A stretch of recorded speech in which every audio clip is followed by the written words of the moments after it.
Ah, well, another Saturday morning roundup. It's getting to be a bad habit, this being here on a Saturday, but this one is my own fault. I'll tell you why later on. Bike's ready to go out, so I've got a few lined up outside here, waiting for their owners to come in. The XR250, that's a friend of mine's bike, wasn't starting very easily and then was only turning over half a dozen times and then stopping. Had a new battery on it back in August. We fitted that ourselves here. I pretty much checked pretty straight away and found out the battery was just dead. So the suppliers, Larson's just sent us a new one straight away under warranty, sort of no quibbles, fitted that, and that's all it was. It's cured it and sorted it. The R1, that's been in for an MOT and service. Beautiful bike, that. Lovely colour. On the way to the MOT, I found straight away that I could feel that the brakes were juddering. Took it for the test anyway to see what else it might need, and it failed, lo and behold, on bent front discs. So I've just put a set of front discs on it there, nice shiny EBC front discs, and it passed its MOT no problem. Annual service after that. This Triumph Sprint is going out. It came in because the owner had heard a rattle and it was bad, and he thought it was the generator bolt, which is a prone issue on these. Turns out it was the cam chain tensioner. As soon as I started it and got it in, I thought that's what it was. The tensioner itself was fine, but the cam chain and its slippers had just worn out completely, which is something I've not really seen before. But it's only 19,000 miles, so it's not something you'd expect. But new cam chain, new slippers. The actual tensioner is fine. It went back in. We thought no point buying one if we don't need one. So that's ready to go out. We've got another R1, this blue one here. MOT and service, just pecking our way through that. It'll be going out Monday, I think, that one. The Goldwing's come in for the carbs to be sorted out, and that will be a wonderful job. They are not easy to get to and not easy to service, but they're in there. We'll have to start getting on to that. It's only just come in, so it'll be in with us for a while, that. R1200 in for a service, MOT, and just general bits and pieces. The lineup's quite busy at the moment, but this is all coming out this week. Triumph 900 having a big restoration that's been in for a while. We've got a Kawasaki triple in, big GPZ 1100 having an engine top end refresh. That's having its engines away at the moment, being done. Aerial square 4 chassis over there, the engine's out of that and it's being done. This little RD125 air-cooled has been in for a long time. It'll get a video of its own because we've found so many little niggly issues and things to sort out.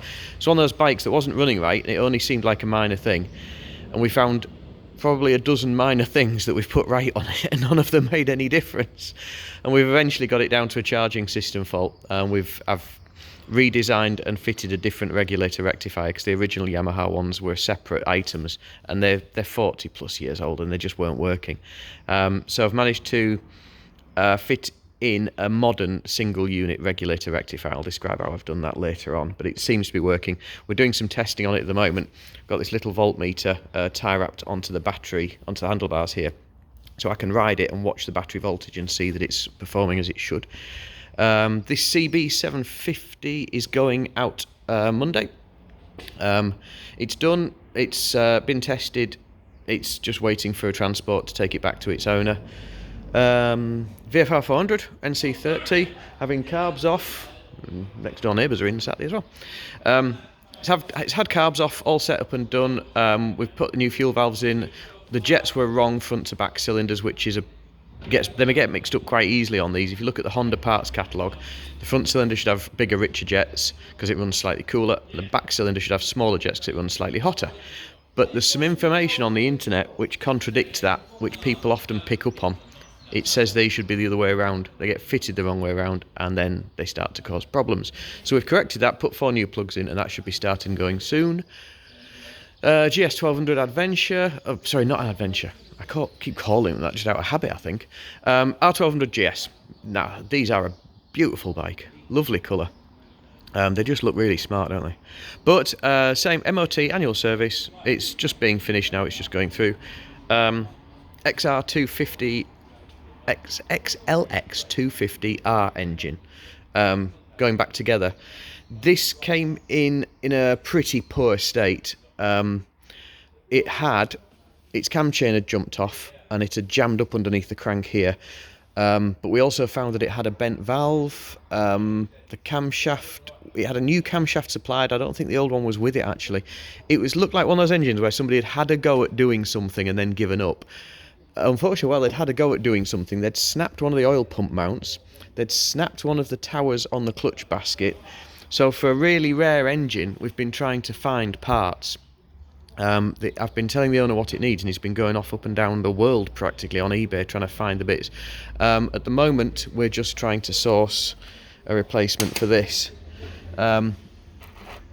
That's the camshaft drive sprocket, and as you can see, that's where the chain had jumped off, and it had snapped all its teeth off. So we need a new one of those. Unfortunately, my fault with a bit of a mix-up with the customer. I'd said to him we need a cam chain sprocket. He already knew we needed a top one. We just got mixed up between us as to what we needed. So I've come to put the engine together, got these bags of parts that he sourced from the internet, and there wasn't a sprocket in there, which I thought there was. So, yeah, we'll be working through the rest of that later. We've got an Ariel Square 4 engine on the bench here, which I've been trying to get on with for its owner, who's being very patient for a while, but it's on the bench, it's being stripped down now, so that'll be a part hopefully next week. But the bigger news of the whole idea, the reason I'm in today, all this area here is being stripped out. The shelving's coming down, everything's coming out of the way, and all the bikes that are in the lineup waiting to be done are all going to have to move for a while.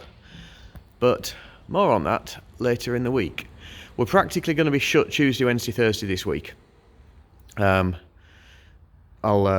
detail why later, but exciting things happening hopefully. Right, well that's me for Saturday. I'd best get on and actually do something.